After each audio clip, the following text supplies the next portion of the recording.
Welcome back everyone to the series where I show you techniques that I use in my patterns.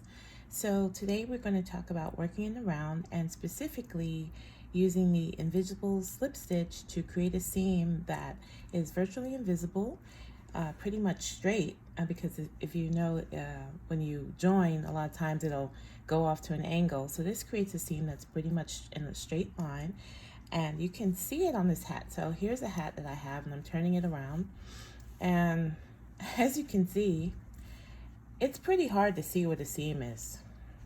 The stitches pretty much look the same, okay? And it's difficult to tell, but this is the seam right here. And you see I've got single crochets there, I've got herringbone half double crochet there, and it falls in line with the rest of the stitches. On the inside of the hat, it looks like this on the seam, okay? It's pretty straight, and I did a color change there. I'm going to show you both, okay? So let's start doing that right now. I'm going to zoom you in. See my cute kitty beadboard. And I've got a sample here. So I'm at the end of this round right here, right? I've got the first stitch marked off of the round. This is the end of the round. And what I'm going to do is I have that loop on my hook. I'm going to take that off my hook. And it's easy for me to do this from the wrong side or the inside of the hat or whatever I'm working on. So here's my yarn, keep that in back. And then there's that first stitch in the round. Go ahead and insert your hook into that stitch from back to front. We usually do front to back. We're going to do back to front this time. Now I'm going to remove this marker for a second. And then I'm going to take that loop that I took off the hook without twisting it and put it back on the hook and just pull it through that stitch from front to back, just like that, okay?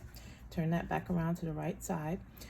This is the working yarn, and I'm going to just tug that a little bit to bring the first and second stitches right next to each other. Do you see that? And that's the invisible join. So now from there, I don't have to add any chain stitches. I can go right into that first stitch there and create my, in this case, single crochet.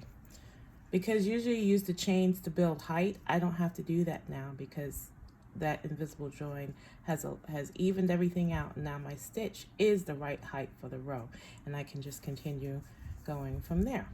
Okay, now if I want to change colors, let me back up for a second.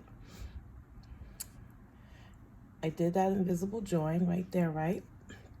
If I want to change colors, all I have to do is grab my new yarn. Excuse me, my voice is, I think my allergies are bothering me, I don't know.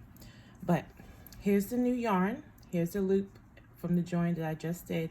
Just go ahead and, with the new yarn, pull up a loop, draw up a loop through that, the loop on the hook, and then tighten the old yarn like that, okay? And then just begin to work with the new yarn. It's that simple.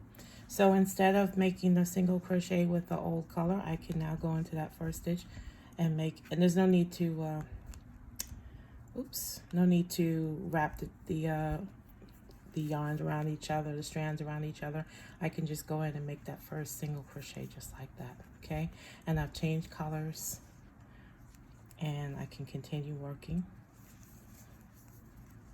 And see, it makes a nice join that is virtually invisible. Thank you, and I'll see you later.